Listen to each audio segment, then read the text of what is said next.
Pesantren Rodotul Talibin Rembang is known by the founder, Kiai Haji Bisri Mustafa. In his era, he was a respected Kiai and great politician in Indonesia.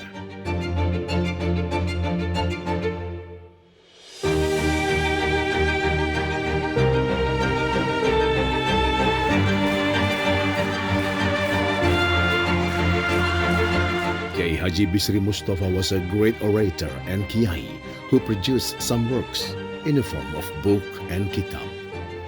Now, Santri comes to Pesantren Rodotul Talibin Rembang to learn specific lessons such as Nahwu or Arabic syntaxis, Shorof or Arabic morphology, and Balaghah or stylistic.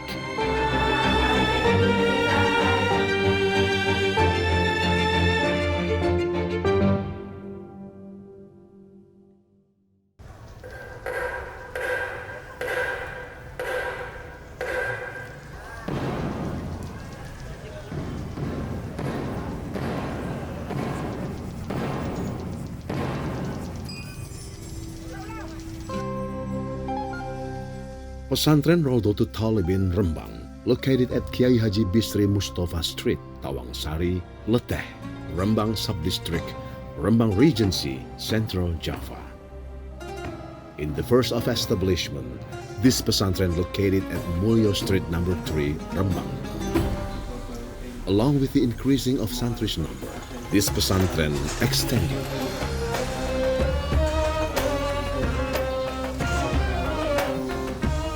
Dimulai tahun 42, pesantren ini berdiri sebagai kelanjutan dari pesantren Kasingan. Pesantren Kasingan kan tutup karena perang Jepang Belanda itu.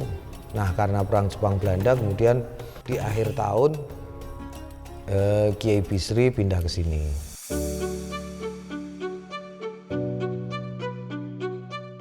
Pesantren Kasingan was established by Kiai Haji Khalil bin Harun from Sarang. At that moment, Pesantren Kasingan had hundreds of santri because the founder, Kiai Haji Khalil, was known as Arabic language grammatical expert. Itu Mbak Bisri itu simbahe Gus Menteri dan Kiai Yahya juga Gus Ipul itu dulu ngaji di sana sekaligus diambil menantu. Kalau sejarah sekilas-kilas itu yang inti-inti Mbak Bisri itu ramane bukan Kiai tapi senang Kiai. Saya itu mendengarkan sendiri dari Mbak Bisri pidato kalau ingin putranya menjadi orang alim dan akil. Alim itu punya ilmu agama, gampangannya pinter. Akil itu ya cerdas tahu akibat. The land of Pesantren Rodotul Talibin previously was owned by Haji Zainal Mustafa, the founder of Pesantren Rembang. He is the father of Kiai Haji Bisri Mustafa. Learning activities stopped for some periods because of unstable condition at that moment. It forced Kiai Haji Bisri Mustafa to evacuate and move until 1949.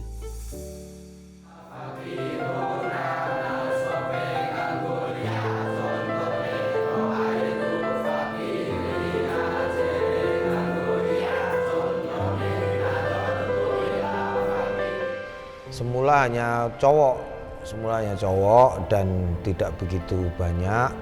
Tapi kemudian setelah 65, setelah PKI itu ada santri putri cuman 1, 2 gitu. Nah, dalam perkembangannya kemudian sudah mulai banyak itu sekitar tahun 80, akhir 80, awal 90-an. Awal 90 mulai banyak dan kemudian sekarang puncaknya sekarang jadi jumlahnya cewek yang santri putri dan santri putra itu lebih banyak santri putri.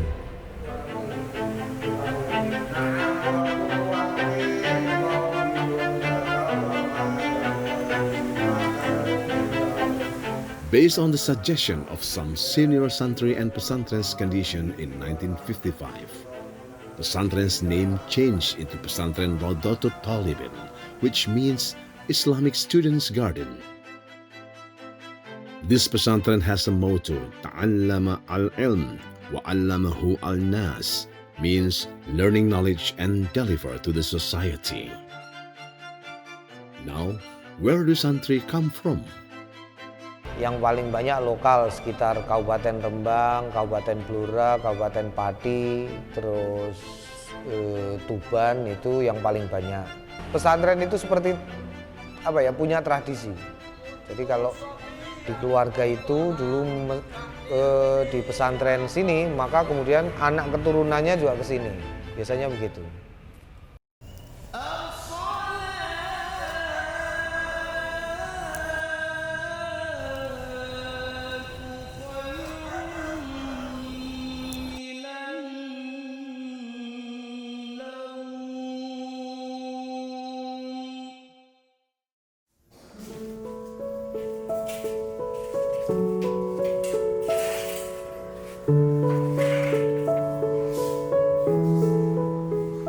In the beginning, Salaf Santri in this pesantren had free activity in the morning.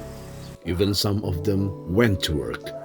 But as the development of society's needs, madrasah system was made for Salaf male Santri as their morning activity because they did not go to formal school. Meanwhile, for Salaf female Santri, they do not get madrasah system but private system. With the guidance of Ustazah, Salaf female Santri do some activities in the morning, such as reciting Holy Quran, kitab learning, also cooking and baking. So how is the numbers comparison between Salaf and non-Salaf Santri in Pesantren Rawdatul Talibin? Santri Salaf sama santri yang non salaf itu masih 50-50. Jadi santri yang hanya mondok 250 beserta para pengurusnya. Jadi yang senior-senior itu. Nah, santri sekolah itu sekarang sudah 270-an.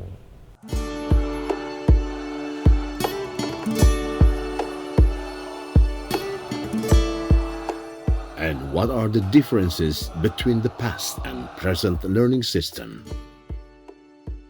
Ya tinggal pondok pesantrennya. Sebenarnya sama intinya itu. Masing-masing pondok itu kan punya apa itu ciri-cirinya sendiri. Ada yang pondok itu kalau belajar harus fokus tempat sunyi.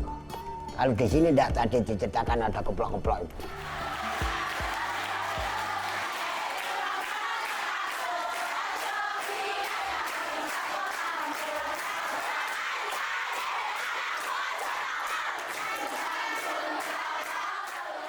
Kalau keplok-keplok kan tidak dipengaruhi oleh suara. Di terminal pun juga bisa belajar karena sudah terbiasa di pondok pesantren. Dan setiap di sini jam 9 sampai 11 itu belajar bersama.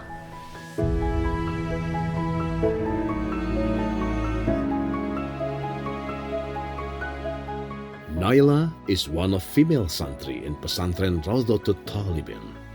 She comes from Sorong, West Papua. Kalau di sini saya udah sampai hampir mau 1 tahun. Di sini sih mondoknya karena kemauan orang tua. Tidak alumni sih, tapi cuma merantau. Tidak, orang tuanya lagi di Papua.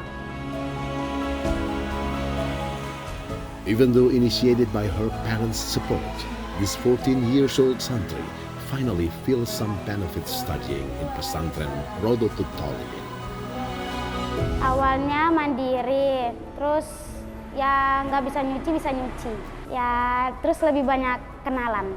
Lingkungannya ya agak sedikit bisa menyesuaikan.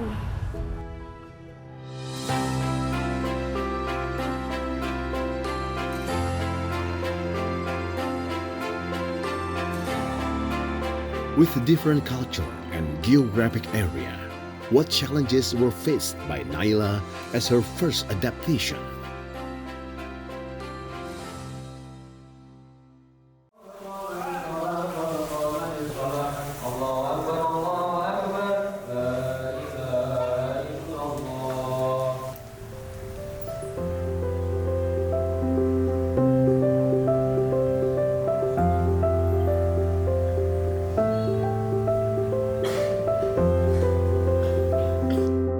The religious thought of the founder, Kiai Haji Bisri Mustafa, considered moderate by many people.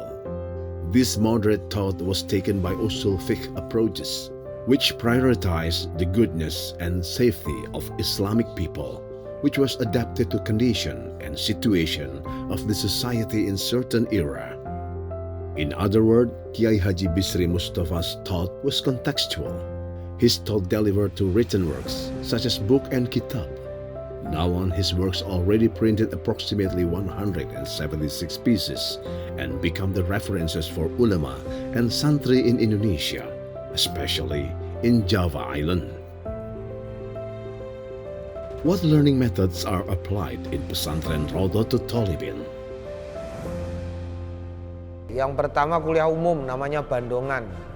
Bandongan itu semua santri hadir di satu tempat, kemudian kiai kemudian memberikan kuliah.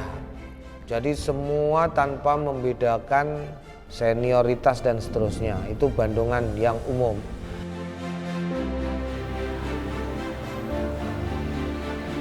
Nah, yang kedua Sorogan itu mereka harus menghadap ke satu orang mentor dan kemudian mereka akan dicek hafalannya, kemudian pengertiannya dari yang kuliah umum itu.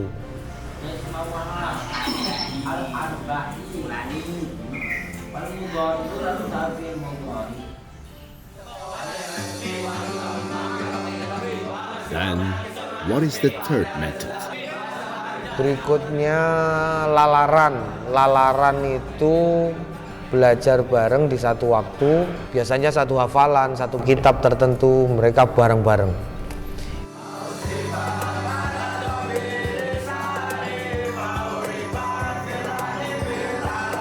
Lalaran is usually done every Thursday and Monday nights.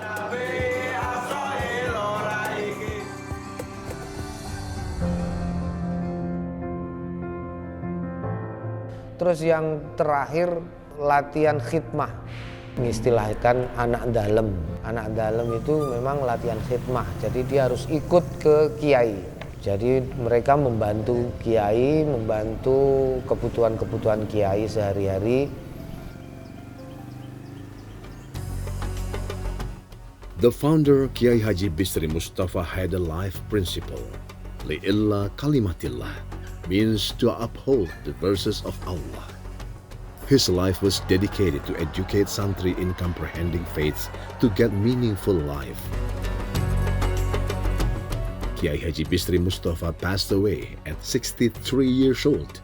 The leadership of Pesantren Raudhatul Thalibin was continued by his oldest son, Kiai Haji Khalil Bisri, and was helped by Kiai Haji Mustafa Bisri, a great ulama and famous humanist. Is there any specific class for Holy Quran memorizer or tahfiz in Pesantren Raudhatul Thalibin?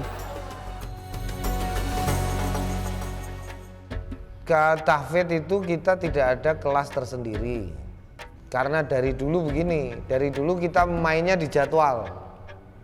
Nanti pagi setelah Asmaul Husna, jamaah subuh Asmaul Husna, kemudian pengajian Bandongan tafsir Quran, Jalalain, sekaligus mengajarkan ilmu qiraah kepada anak-anak yang tidak sekolah, maksudnya tidak sekolah formal yang masuk jam 7 itu. Mereka kemudian mempraktekkan membaca Quran kepada guru. Kalau mereka kepengen menghafalkan, kita tidak bikin program khusus, terserah mereka. Jadi kalau mereka kepengen ya silakan, enggak ya enggak apa-apa.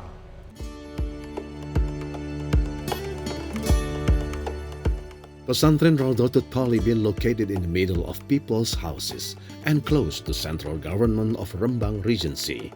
They live in harmony because pesantren is the part of society.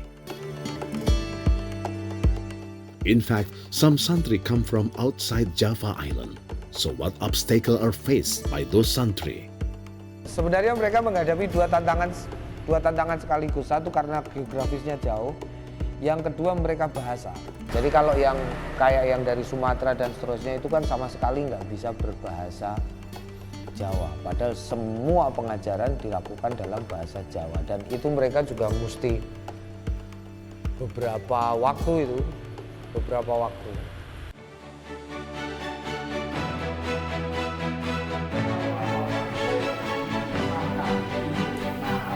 As well as Naila, this Papua santri did not understand Javanese language at the first she came.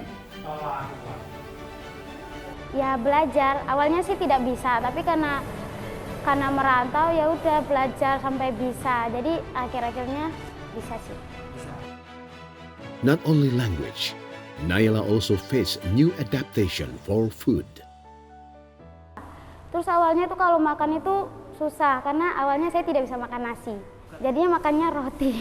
Kalau di sana palingan nasinya itu jarang. Ya jarang. Jadi makannya sagu yang diolah menjadi papeda.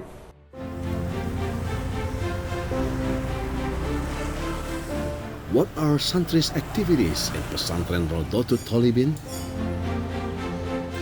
Bangun tidur mandi, terus selesai mandi sholat subuh, selesai sholat subuh ngaji subuh. Selesai ngaji subuh ya larian-larian gitu buat ambil ma'am. Selesai ma'am langsung ke sekolah.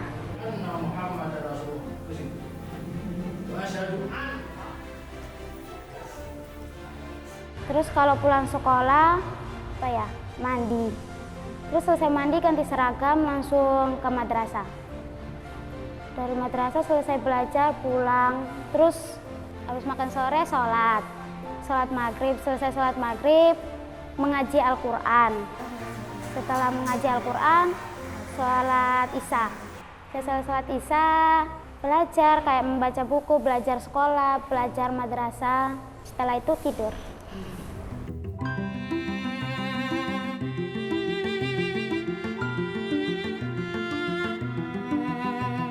Did Naila ever back to her hometown in Papua? Gak pernah pulang. Ya awalnya sedih sih, tapi karena dihibur sama teman-teman jadinya bisa betah-betah. From all graduate qualifications, what is the most important thing must be owned by santri in Pesantren Rodotul Thalibin?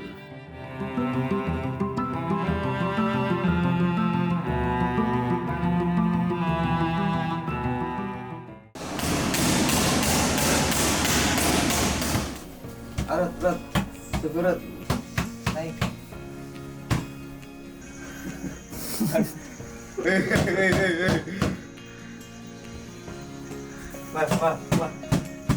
Naiklah. Pesantren has been through a long way in its journey and reached to recent era. Pesantren still exists a learning or educating tradition, which the effectivity has been proven. Dulu kita hanya membaca kitab itu tanpa padanan bahasa Indonesia. Jadi tanpa padanan bahasa Indonesia dan tanpa padanan bahasa Jawa sekarang. Jadi sudah ada bahasa kitab itu yang sudah punah. Misalnya drapun utawi, anapun, itu sudah enggak dipakai sehari-hari. Bahasa Jawa yang sudah tidak dipakai sehari-hari. In pesantren development, those kitab were changed and matched with recent Javanese language. Also, the meaning of those kitab were looked for similarities in bahasa. Dulu kan nggak ada madrasah. Dulu kiai itu menanggung sendiri tanggung jawab pengajaran. Semua. Jadi misalnya Kiai Khalil Harun itu mengajar 14 kitab sehari semalam. Kalau Ramadan sampai 29. Itu jadi seorang diri. The main moral of pesantren is khidmat, or interpreted in language means having commitment and high determination. When santri graduated and involved in the society, anywhere they had positions, they will commit with the third principle of Islam and always be consistent with Islamic way of life. Akhlak, nomor satu akhlak. Akhlaknya itu, karena Itu yang membedakan seseorang dari yang lain. Santri itu hanya bisa dibedakan bukan dari seberapa banyak dia hafal dalil, seberapa banyak dia hafal Quran, seberapa banyak dia hafal kitab. Itu dibuktikan dengan bagaimana dia membawakan dirinya di tempat yang baru.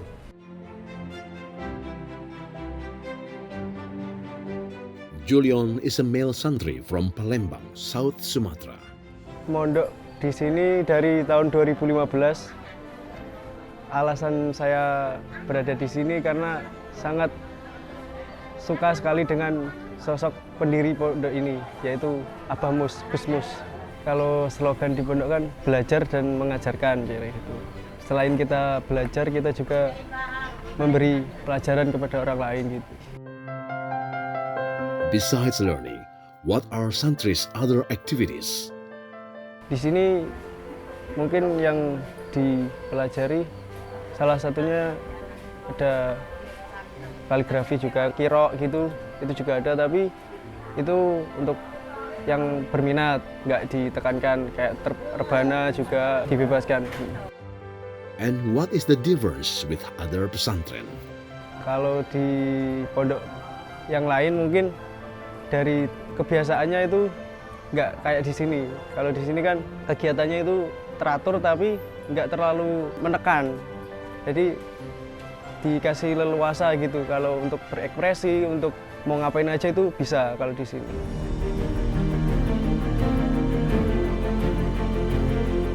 What are santri's goals for the future? Jadi orang yang bermanfaat aja lah. Buat mencari ilmu, terus bahagiain orang tua di sana. Mau jadi insya Allah peluang.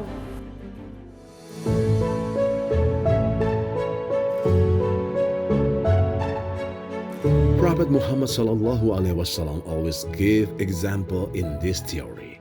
So every lesson is relevant both in theory and practice.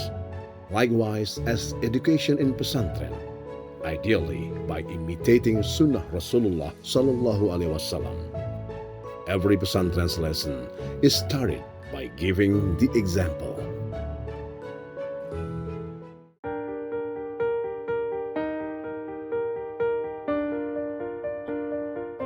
What are pesantren's expectation for santri?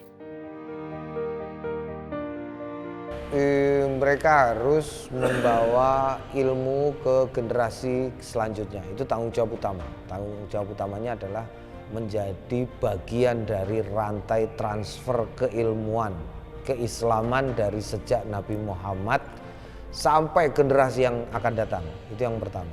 Itu tanggung jawab yang besar. Yang kedua, untuk kelengkapan. Kelengkapan itu artinya yang dipakai sehari-hari hidup. Untuk kelengkapannya mereka boleh menjadi apa saja, tetapi mereka harus tetap membawakan akhlak pesantren. Yang ketiga akhlak pesantren, yang ketiga mereka juga harus setidaknya menjadi contoh bagi masyarakatnya yang terkecil, yaitu keluarga.